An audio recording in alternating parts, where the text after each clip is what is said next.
आज बाबा की 6:2 का महावाक्य है। आज बाबा ने कहा है ये पुरानी दुनिया रौरव नर्क है, कांटों का जंगल है, घोर कलयुग है। तो बाबा ऐसे कांटों के जंगल से हमें फूल बनाता है, फूल बना बना के फूलों की बगीचा बना देता है। तो बाबा ने कहा जैसे बाबा कांटों को फूल बनाता है, ऐसे बाबा ने कहा तुम बच्चे जो होशियार माली है, जो होशियार बाबा के बच्चे हैं, वो भी कांटों को फूल बनाने में बहुत होशियार है। जैसे बाबा ने प्रश्न में पूछा कि संगम युग पर तुम बच्चे कौन सी श्रेष्ठ तकदीर बना लेते हो, श्रेष्ठ तकदीर बनाते हो, कौन सा श्रेष्ठ पर आज बाबा सागर है ना, लहर है। आज बाबा ने कहा बच्चों को कांटों से फूल बनाता है। तो बाबा को कौन सा फूल चाहिए? फूल तो सभी है। हाँ, बाबा कहते फूल तो सभी है, पर फूलों में भी खुशबूदार फूल चाहिए। खुशबूदार फूल भी किसको कहेंगे? बाबा ने कहा जिसमें धारणाएं हो, धारणा में परिपक्व हो। आज बाबा ने मुरली के बीच में कहा कि बाबा होशियार माली को, जो सेंटर संभाल सकती है, उनको ही निमित्त बनाता है। क्योंकि बाबा कोई पढ़ी लिखी को देख के नहीं बनाता है, जो धारणा में परिपक्व है, जो धारणाओं में, जो बाबा हमें मर्यादा धारणा देते हैं, उसमें जो परिपक्व है, उसमें जो विधि पूर्वक चलते हैं, उनको उनकी धारणाओं को देखकर औरों को भी प्रेरणाएं मिलती है। ऐसे बच्चों को बाबा यज्ञ के निमित्त बनाता है। तो बाबा हर एक की क्वालिटीज़ को जानता है। तो बाबा ने कहा तुम बच्चों को भी बहुत खुशबूदार फूल बनना है। संगम युग पर ऐसा समय आता है जो भगवान को सृष्टि पर आकर फूलों का बगीचा बनाता है। वैरायटी फूल है, पर बाबा ने कहा खुशबूदार फूल माना धारणाओं में इतनी श्रेष्ठ है जो उनकी खुशबू औरों को फैलता है। बाबा ज्ञान के हिसाब से आज विस्तार कर रहे हैं। सार है मीठे बच्चे पुरानी दुनिया के कांटों को नई दुनिया के फूल बनाना, यह तुम होशियार मालियों का काम है। मीठे बच्चे पुरानी दुनिया के कांटों को नई दुनिया के फूल बनाना, यह तुम होशियार मालियों का काम है। प्रश्न है संगम योग पर तुम बच्चे कौन सी श्रेष्ठ तकदीर बनाते हो?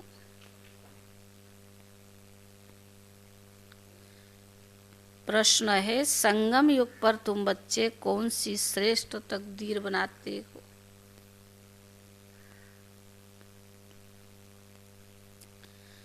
उत्तर है कांटे से खुशबूदार फूल बनना, यह है सबसे श्रेष्ठ तकदीर। कांटे से खुशबूदार फूल बनना, यह है सबसे श्रेष्ठ तकदीर। अगर एक भी कोई विकार है तो कांटा है। अगर एक भी कोई विकार है तो कांटा है। जब कांटे से फूल बनो तब सतो प्रधान देवी देवता बनो।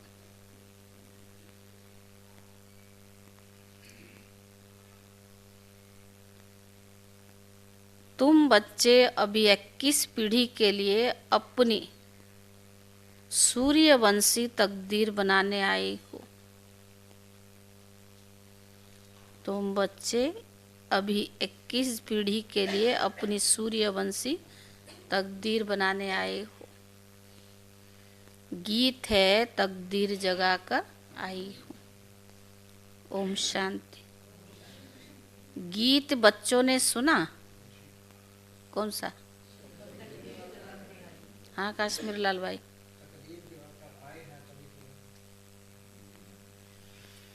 यह तो कमन गीत है, क्योंकि तुम हो माली, बाप है भगवान। अब मालियों को कांटों से फूल बनाना है। यह अक्षर बहुत क्लियर है। भक्त आए हैं भगवान के पास। यह सब भक्तियां हैं ना। अब ज्ञान की पढ़ाई पढ़ने वाले बाप के पास आए हैं। इस राजयुग की पढ़ाई से तुम नई दुनिया के मालिक बनते हो। तो भक्तियां कहती है हम तकदीर बनाकर आए हैं। पढ़ाई से ही नई दुनिया के मालिक बनते हो। नई दुनिया दिल में सजा कर आए हैं। बाबा भी रोज कहते हैं कि स्वीट होम और स्वीट राजाई को याद करो। आत्मा को याद करना है। हर एक सेंटर पर कांटों से फूल बन रही हो। फूलों में भी नंबरवार तो होते हैं ना। शिव बाबा के ऊपर फूल चढ़ाते हैं। कोई कैसा फूल चढ़ाते, कोई कैसा फूल चढ़ाते हैं। गुलाब के फूल और अक के फूल में रात और दिन का फर्क है। यह भी बगीचा है। कोई मोतियों के फूल है, कोई चंपा के है, कोई रतन जूत है, कोई अक के भी है। बच्चे जानते हैं इस समय सब कांटे हैं। यह दुनिया ही कांटों का जंगल है। इनको बनाना है नई दुनिया के फूल। इस पुरानी दुनिया में कांटे हैं। तो गीत में भी कहते हैं ना, हम बाबा के पास आए हैं पुरानी दुनिया के कांटे से नई दुनिया का फूल बनाने। जो बाप नई दुनिया स्थापन कर रहे हैं, कांटे से फूल अर्थात देवी देवता बनना है। गीत का अर्थ कितना सहज है। हम आए हैं तकदीर जगाकर तकदीर जगाने नई दुनिया के लिए।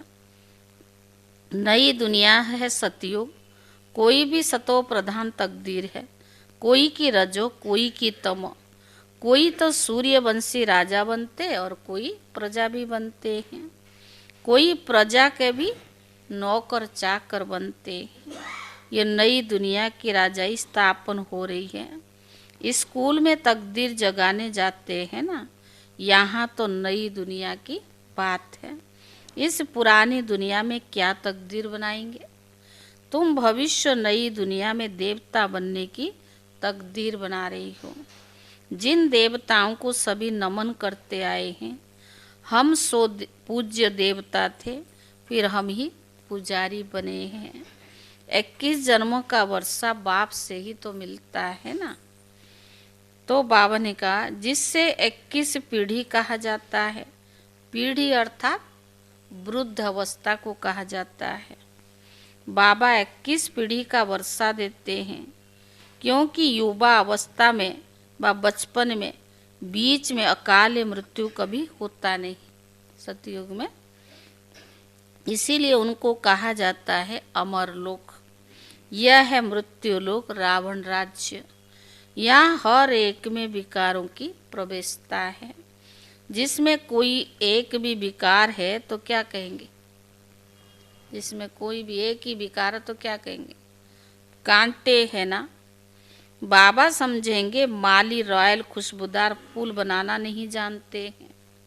माली अच्छा होगा तो अच्छे अच्छे फूल तैयार करेंगे। विजय माला में पिरोने लायक फूल चाहिए ना। देवताओं के पास अच्छे अच्छे फूल ले जाते हैं ना। समझो कविन एलिजाबेथ आती है तो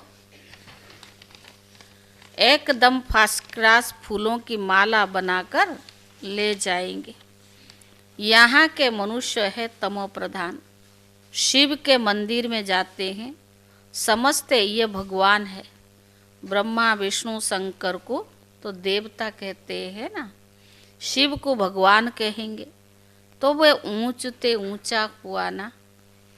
अब शिव के लिए कहते धूतरा खाता है, भांग पीता था, कितनी उनकी ग्लानि करते हैं।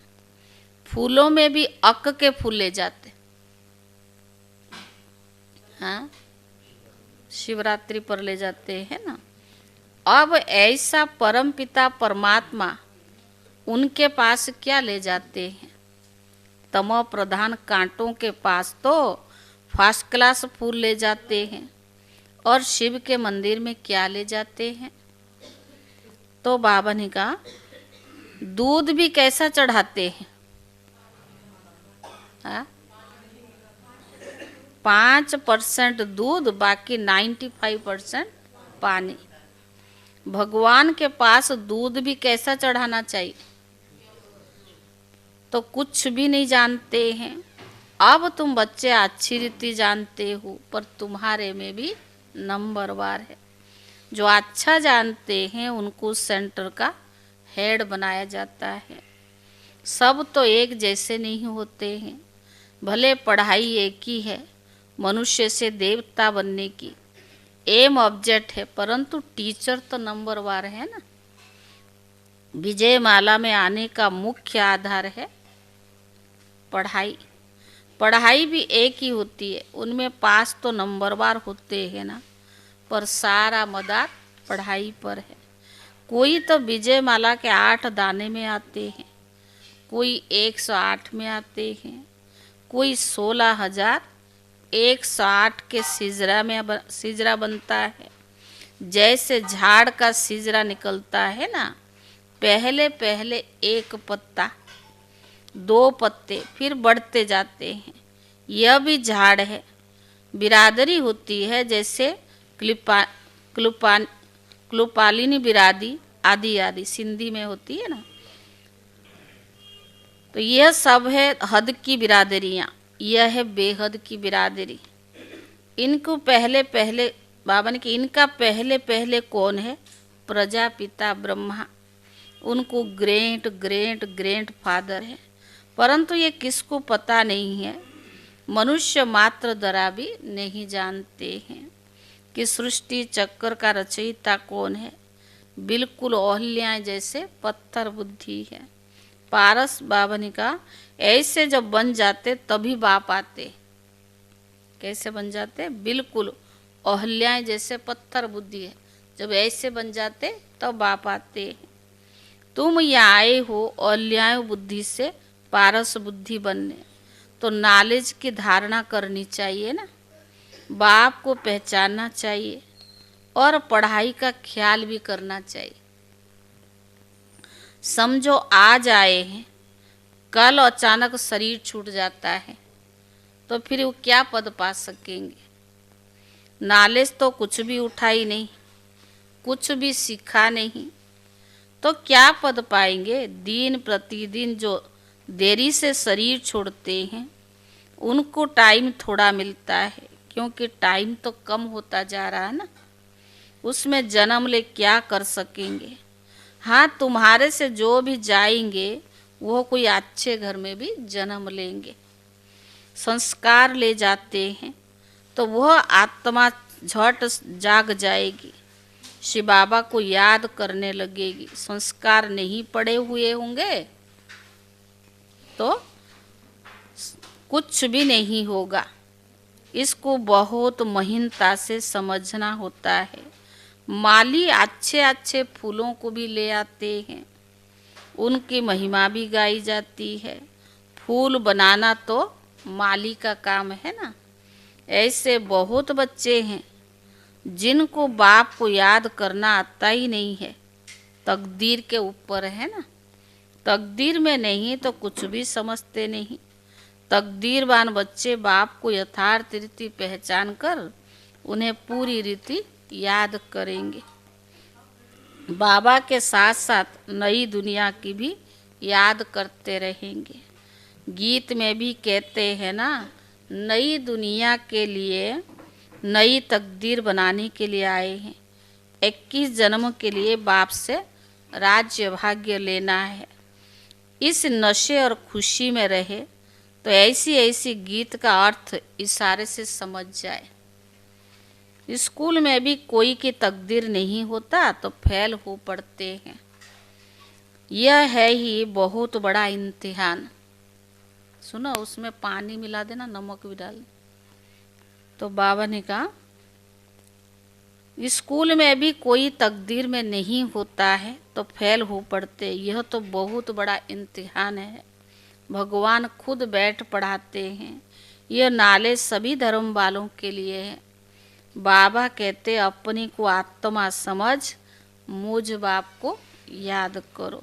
तुम जानते हो किसी भी देहधारी मनुष्य को भगवान नहीं कहा जा सकता। ब्रह्मा विष्णु शंकर को भी भगवान नहीं कहेंगे, वह भी सूक्ष्म वतनवासी देवताएं हैं। यहाँ देवताएं नहीं है, यह है मनुष्य लोक। यह लक्ष्मी नारायण आदि देवी गुण वाले मनुष्य है, जिसको डीटिज्म कहा जाता है। सतयुग में सभी देवी देवता सूक्ष्म वतन में ही ब्रह्मा विष्णु शंकर गाते भी है ब्रह्मा देवताए नमः, विष्णु देवताए नमः। फिर भी कहेंगे शिव परमात्माए नमः।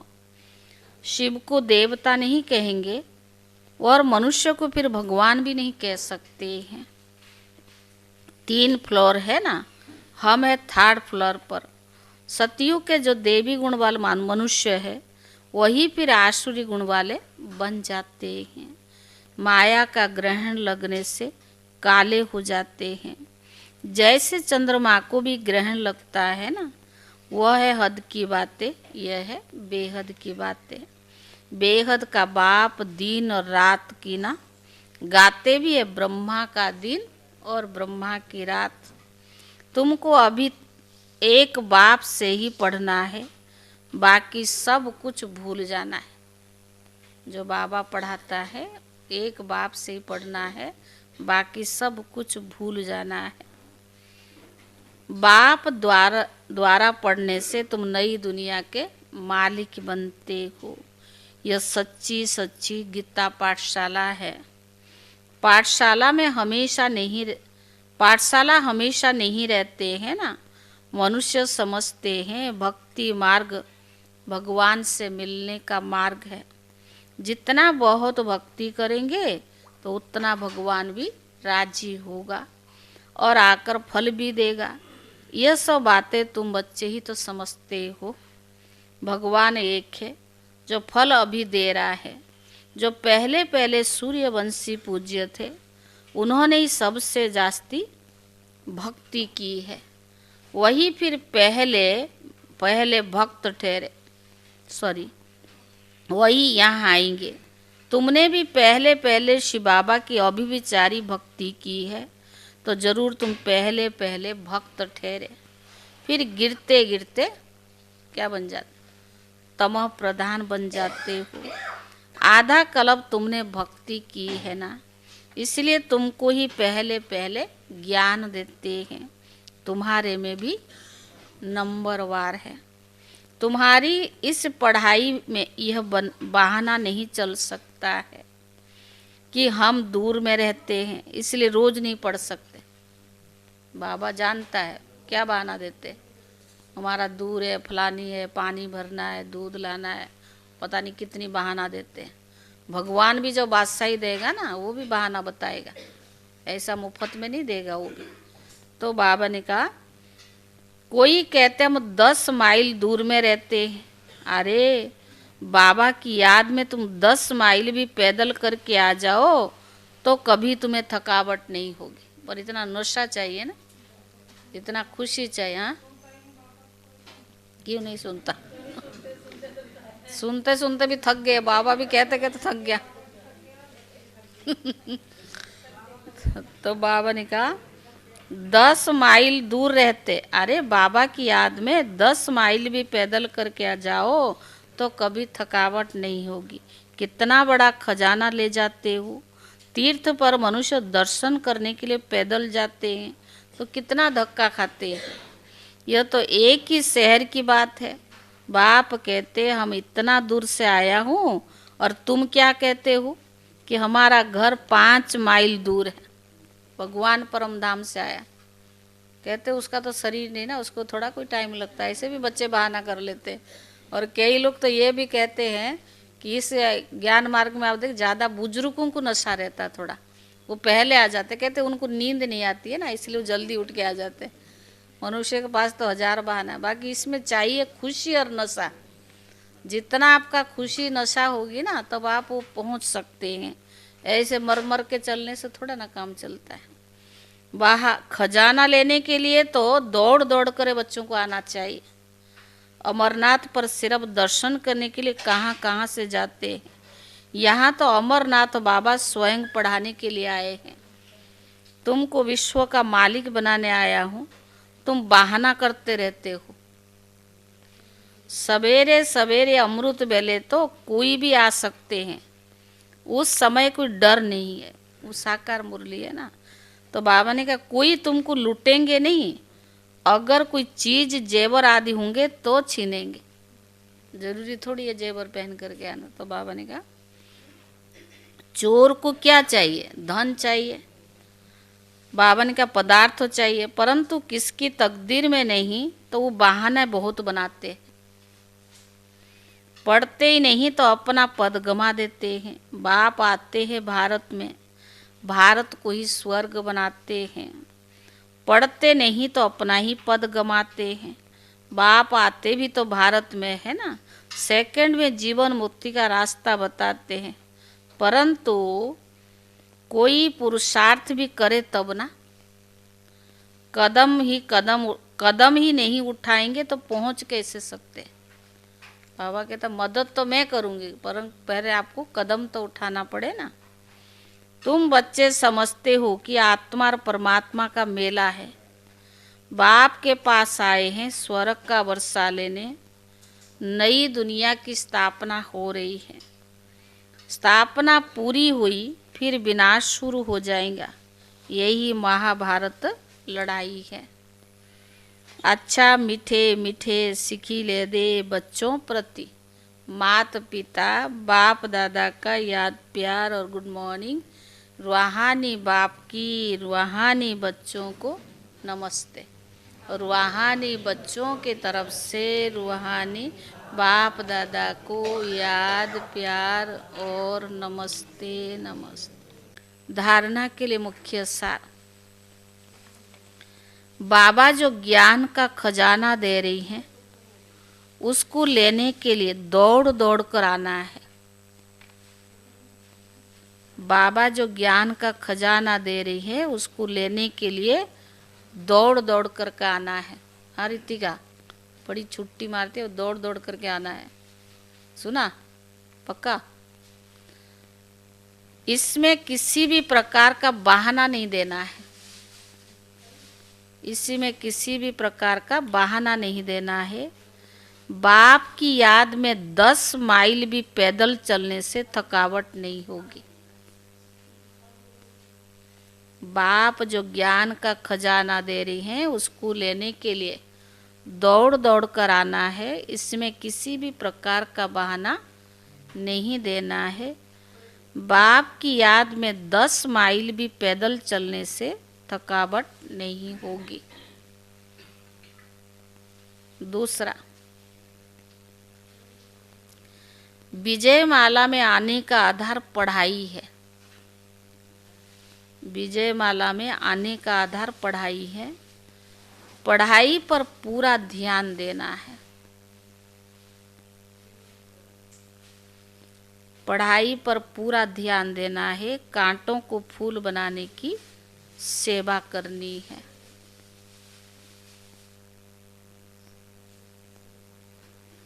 कांटों को फूल बनाने की सेवा करनी है। स्वीट होम और स्वीट राजाई को याद करना है।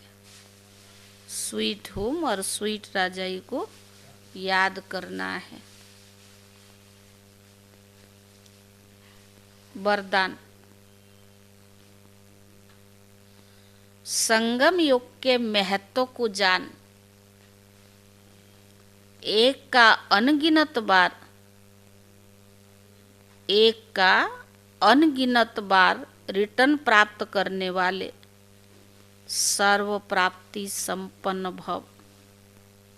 संगम युग के महत्व को जान। एक का अनगिनत बार रिटर्न प्राप्त करने वाले सर्व प्राप्ति संपन्न भव। संगम युग पर बाप दादा का वायदा है, 1 2 और लाख लो। संगम युग पर बाप दादा का वायदा है 1 2 और लाख लो। जैसे सर्वश्रेष्ठ समय, सर्वश्रेष्ठ जन्म, सर्वश्रेष्ठ टाइटल इस समय के हैं, वैसे सर्व प्राप्तियों का अनुभव अभी होता है। अभी एक का सिर्फ लाख गुना नहीं मिलता, लेकिन जब चाहे, जैसे चाहे, जो चाहे, बाप सर्वेंट के रूप में बंधे हुए। सुना, जो चाहिए, जब चाहिए, जैसे चाहिए, बाप सर्वेंट के रूप में बंधे हुए हैं। एक का अनगिनत बार रिटर्न मिल जाता है, क्योंकि वर्तमान समय वरदाता ही आपका है। जब बीज आपके हाथ में है तो बीज द्वारा जो चाहे वो सेकंड में लेकर सर्व प्राप्तियों से संपन्न बन सकते हो। स्लोगन, कैसे भी परिस्थिति हो, परिस्थिति चली जाए लेकिन खुशी नहीं जाए। कैसी भी परिस्थिति हो, परिस्थिति चली जाए लेकिन खुशी नहीं जाए। अव्यक्त इशारे, यह एकांत प्रिय बनो, एकता और एकाग्रता को अपनाओ। एकता और एकाग्रता ये दोनों श्रेष्ठ भुजाएं हैं कार्य करने के सफलता की। एकाग्रता अर्थात सदा निर्व्यर्थ संकल्प, निर्विकल्प। जहाँ एकता और एकाग्रता है वहाँ सफलता गले का हार है। बाप दादा को एक शब्द प्यारा है, एक व्रता। बाप दादा को एक शब्द क्या प्यारा है, एक व्रता, एक बल, एक भरोसा। साथ साथ एक मत, ना कि मनमत ना परमत, एक रस, ना और कोई व्यक्ति, ना कोई वैभव का रस हो। एक बाप के सिवाय ना कोई व्यक्ति, ना कोई वैभव का रस हो। ऐसी एकता एकांत प्रिय है, ऐसी एकता एकांत प्रिय है।